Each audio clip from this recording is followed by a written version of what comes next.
Sebab tu kalau saya akan ada masalah, 3 perkara saya akan buat. Tuan-tuan buatlah. Ada masalah, tuan-tuan, semayang 2 rakaat. Contoh semayang sunat wudu ke, sunat taubat ke, 2 rakaat. Habis semayang, tuan-tuan tadah tangan. Ketika doa tu, tuan-tuan ya beku menangislah. Tuan-tuan nak rayu dengan apa?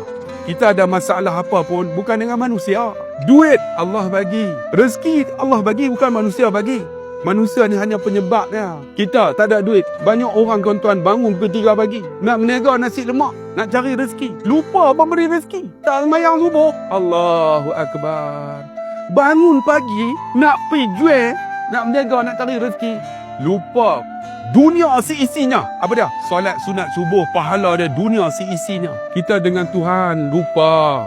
Kita ingat dengan manusia boleh selesai masalah. Dengan Tuhan, tuan-tuan jangan lupa. Semayang 2 rakaat kak, malung, kecil. Kemudian doa. Dalam doa menangislah. Ya beku. Fa'illam tabku fatabaku. Nabi kata tak boleh paksa. Air mata yang mengalir secara paksa. Allah padam api neraka kita. Manusia tak boleh padam. Allah boleh padam. Nak padam macam mana? Air mata. Duduk minta pada Allah Subhanahu Wa Taala.